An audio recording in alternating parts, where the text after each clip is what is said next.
शादी हॉल से अचानक वापस क्यों आना पड़ा इसकी वजह मैं बताऊंगी क्या आप पूरे के पूरे वीलॉग में खुद देख लेंगे। पूरी बन ठन के दुल्हन की तरह मैं गई लेकिन वापस आ गई। सब्जियां सारी इधर है, समझ नहीं आ रही क्या पकाऊं। और ये सिर्फ पानी मैंने चढ़ा दिया क्योंकि आज खाना पकाने का मकसद सिर्फ ये कि जो सब्जियां बासी हो रही हैं, जिन पे उड़ली लग रही है, सिर्फ उनको आज इस्तेमाल करना ताकि रिस्क जाया ना जाए।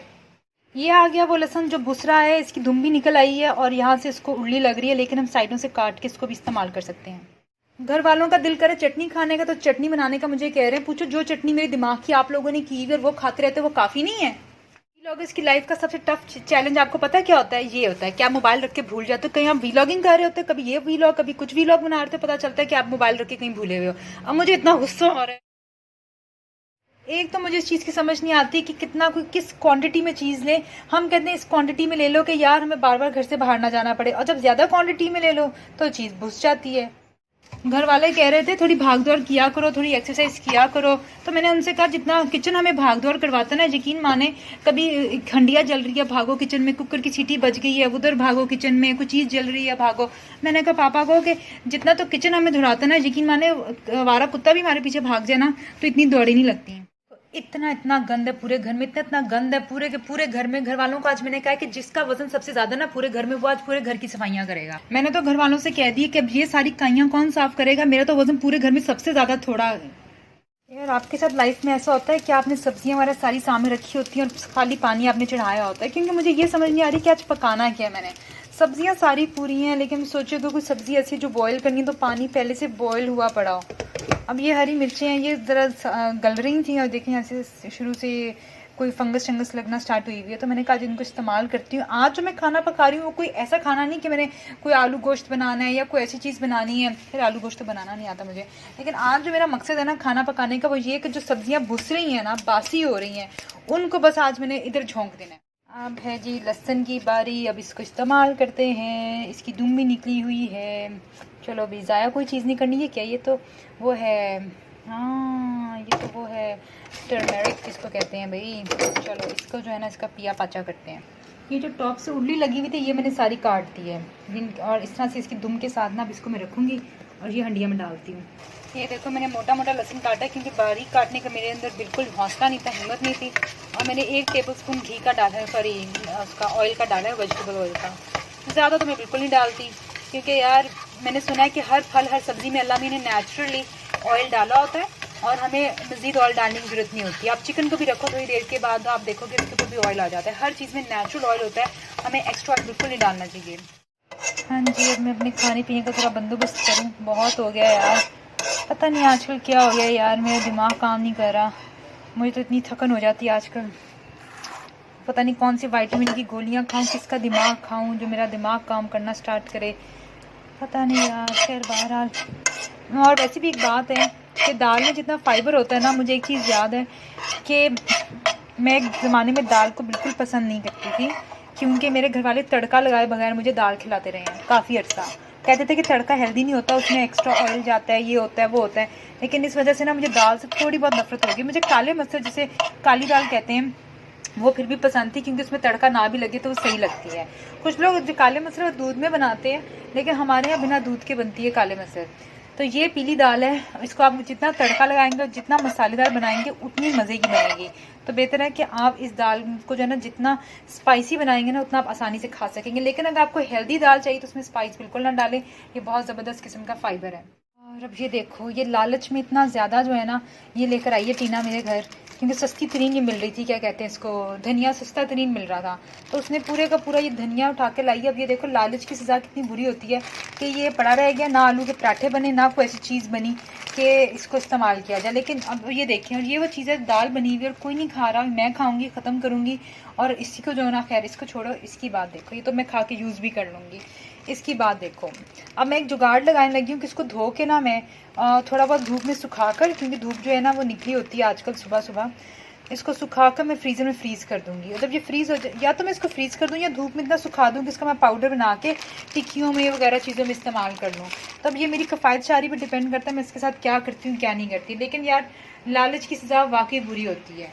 कभी कभार समझ नहीं आती यार, मैनेज करें तो कैसे मैनेज करें। कभी इसको हम लालच कह लेते हैं, कभी हमें समझ नहीं आता कि ज़्यादा लेके एक ही दफ़ा रख लो ताकि हमें बार बार घर से बाहर ना जाना पड़े। ये देखो कितना गंदा है पूरे किचन में। आज घर वालों को मैंने कभी खाना भी मैं पकाऊं, बर्तन भी मैं धोऊं, सफाइयां भी सारी मैं करूं। आज घर में सारी सफाइयां वो शख्स करेगा जिसका वजन सबसे ज्यादा है पूरे घर में। इतनी इतनी इंचें जो है, ये देखो मट्टियां इकट्ठी हुई हुई हैं, तो मेरा तो वजन पूरे घर में सबसे छोटा है। छोटा नहीं भी सबसे कम है। अब सब आएंगे वेइंग मशीन पे खड़े होंगे, जिसका वजन सबसे ज्यादा है वो आज घर की सफाई करेगा। सोच रही हूँ कि पता नहीं बाहर के मुल्क के जो लोग हैं वो किस तरह से बिना किसी हाउस हेल्प के, और वैसे भी ना सिर्फ हाउस हेल्प, इतनी टफ जिंदगी, चाहे हाउस हेल्प हो या ना हो, वैसे भी बाहर इतनी टफ जिंदगी होती है, कैसे गुजारते हैं यार, इतनी मेहनत करते हैं। मतलब मैं हाउस वाइफ्स की बात करी, 4-4 किस्म के खाने बनाती हैं। इधर तो एक खाना बनाओ तो आधा दिन किचन में गुजर जाता है। मुझे तो पुराने ज़माने की नानियों दादियों पर, और इवन कि हमसे जो ये सारी पहली जनरेशन हैं, उन पे तरस आता है कि यार उनके पास जो है ये फैसिलिटीज़ ही नहीं थी। मतलब कुछ लोगों को तो कंपलसरी होता था, जो जॉइंट फैमिली में इस तरह से रहती थी कि भाई इतने ज़्यादा ससुराल वाले मेंबर्स हैं घर में, उन सब के लिए खाना बन रहा है, सबकी अपनी टेस्ट का बन रहा है। खैर आज भी मैंने औरतें देखी हैं जो अपनी सास के टेस्ट के हिसाब से अलग खाना बनाती हैं, अपने लिए अपने शौहर के लिए अलग बनाती हैं। भाई हैट्स ऑफ। और ये देखो व्लॉगिंग करने का सबसे बुरा चैलेंज, मतलब जब मुझे गुस्सा चढ़ाती हूँ ना, वही है कि मैं अपना मोबाइल रख के भूल जाती हूँ। भाई घंटा घंटा ढूंढती रहती हूँ मोबाइल की तरह। एक दफ़ा तो मैं माइक्रोवेव में रख के भूल गई थी मोबाइल। अब यार मैं करूँ तो क्या करूँ, यहाँ से मिला है मोबाइल में, इतनी मुझे खपाई है, दिल करे इसको यहीं पे छोड़ दूँ, गर्म आग किचन में छोड़ दूँ। इतना मुझे गुस्सा चढ़ा। ऊपर से घर वाले सर्दी की वजह से किचन में आके सब बैठ जाते हैं, सर पे सवार हो जाते हैं। तो मैं मोबाइल जो ना लेकर जा रही, से मुझे बहुत खपाया है। मुझे मेरे घर वाले कहते कि एक्सरसाइज करने के लिए ना तुम बाहर पार्क में जाओ, इधर जाओ उधर जाओ, इधर करो, भागम दौड़ करो। और मैंने अपने घर वालों से कहा जो किचन में दौड़े लगती है ना, वो एक्सरसाइज से भी बहुत बढ़ के हैं। किचन में आपको हर वक्त नचाया होता है। अब एक आवाज़ निकली सीटी की, छिश, पता चला कुकर जो है ना, आप भागो कुकर को बंद करना है। फिर एक आवाज़ आती है शुर, पता चला सालन जलने वाला, तला लगने वाला, भागो। फिर आवाज़ आती है गुर्र, पता चलता है कि वो फलानी हंडिया जल रही है, फलाना पानी बाहर गिर रहा है, कोई चीज़ जल रही है, माइक्रोवेव में कुछ हो रहा है। तो भाई जो आपकी दौड़े किचन लगाता है ना, वो यकीन माने जंगली कुत्ता भी आपके पीछे भागे ना, तो ऐसी दौड़े नहीं लगती। ओहो क्या गिरे जा रहे हो। जब मेरे घर वाले मुझे कहते हैं ना कि आज जो है ना कोई घर में चटनी पकाओ, तो मैं उनसे एक ही चीज़ कहती हूँ कि आगे मेरे दिमाग की तुम लोग जो चटनी करते हो वो काफ़ी नहीं है, जो मुझसे मज़ीद चटनियों की फरमाइशें करते रहते हो। पता नहीं क्या, एक तो ना किचन में छोटे मोटे काम जो है ना वो आपका काम बढ़ाते हैं। बड़े बड़े काम है, आप बर्तन धो लो, कुकिंग कर लो, वो सही है, लेकिन मैं आपको बताऊँ ये जो छोटे छोटे काम होते हैं ना, चटनियाँ बनाना, सलाद बनाना, ये सारा टाइम ले जाते हैं। ये देखो भाई, अब जैसे कि ये है हैंड वॉश, किचन में कितने अरसे से खाली पड़ा हुआ है। मैंने हर दफ़ा कभी पापा से रिक्वेस्ट करती हूँ, कभी किसी से रिक्वेस्ट करती हूँ कि यार इसको भर दो। और 2 दिन से मैं ये हैंड वॉश कौन सा इस्तेमाल कर रही हूँ, ये बर्तन धोने वाली कुचियों से ये इस्तेमाल कर रही हूँ। तो ये छोटी छोटी चीज़ें होती हैं यार, ये जो है ना काम बढ़ा देती है। अब ये देखो, ये मैं भरने अगर बैठूंगी ना तो वो कुकिंग कौन संभालेगा, ये मुझे समझ नहीं आती यार, ये काम बड़ा ही बढ़ा देती है छोटी मोटी चीज़ें। अब ये देखो छोटे छोटे बर्तन है, अब सारे बर्तन धो के ये अब रैक में पड़े हुए हैं। अब ये जो एक आधा बोल आ जाता है, एक आधा ये कबूतर शबूतर चीज़ें आ जाती हैं, सारा काम बढ़ा देते हैं।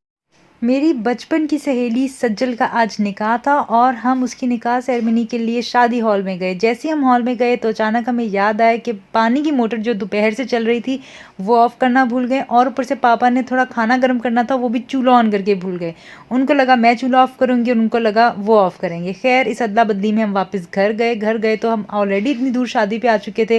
मैंने सोचा घर आके अब सिर्फ मूवी देखूँ, वो भी फ़नी मूवी देखूँ ताकि मेरा गुस्सा उतर जाए, क्योंकि मैं पूरी की पूरी ऐसी तैयार होके गई थी। लेकिन एक प्रॉब्लम थी, शादी का थीम पिंक और वाइट था और मेरे कपड़े भी पिंक थे। तो मैंने सोचा शायद इस वजह से ये अल्लाह की मसलियत है यार कि मैं घर वापस आ गई हूँ पिंक रंग के कपड़ों के साथ। मेरा जो पूरे का पूरा जो उनका थीम मैच हो रहा था ना, ये बहुत ही एम्बैरसिंग था।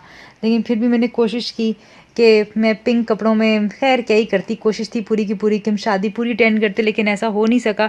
घर के यही अफरा तफरियाँ, कभी कुछ बन रहा है, कभी कुछ पक रहा है, और पका क्या मेरा दिमाग का भी कुछ ना कुछ पक गया। पका हुआ दिमाग लेके जब आप शादी पे जाओगे, किसी भी फंक्शन में जाओगे, तो यही हाल होगा। तो दोस्तों प्लीज़ घर से, हम चाहे आपको मैं ये नसीहत करूँ, घर से एक बिजली चीज़ें स्विच चेक करके निकलो, कोई ना कोई चीज़ रह ही जाती है। तो ये मेरी बचपन की सहेली का निकाह था और मैं उसकी ना मेहंदी पे गई थी ना किसी ढोलकी पे गई थी, और निकाह का ही मैंने सोचा हुआ था कि उसके पास जाऊंगी और उससे मुलाकात करूंगी, सलामी भी कम से कम देकर मैं आ जाती, वो भी नहीं मैं दे सकी। पूरे का पूरा पापा ने इतना कोई पैनिक क्रिएट कर दिया था कि मैं यूं ही भागे भागे घर वापस आए, और घर उनका इतना दूर था जहाँ पे निकाह हो रहा था, उनकी गली के बाहर हो रहा था निकाह, और इस वजह से हमें काफ़ी दूर जब घर अपने आना पड़ा, हमने कब कोई जवाज़ नहीं है कि हम वापस जाएं, इस तरह यहीं पे बैठ जाओ। अब हम सोच रहे हैं कि हम शादी के 5-6 दिन बाद जाके उसको सलामी दे देंगे, उससे मुलाकात कर लेंगे।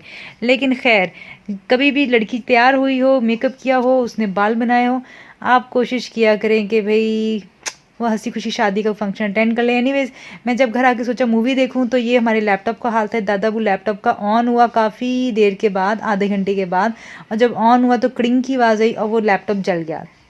ये थी भाई मेरी ये सारी की सारी स्टोरी कि कैसे मैं शादी पे गई, घर आके जब मैंने मूवी देखने की कोशिश की वो भी ना मैं देख सकी। खैर, अब मैं सोचती हूँ कि हम यही कोशिश करें कि यार अपने घर को सेफ़ रखें, ताकि आप हंसी खुशी हर किस्म का फंक्शन अटेंड कर सकें। 12 लैपटॉप मैंने बंद किया, मूवी मैंने कोई नहीं देखी, क्या फ़िल्म देखती ज़िंदगी में, पहले ही इतनी फ़िल्में चल रही हैं। मैंने सोचा चलो अभी अब यूँ ही हम ज़िंदगी गुजार।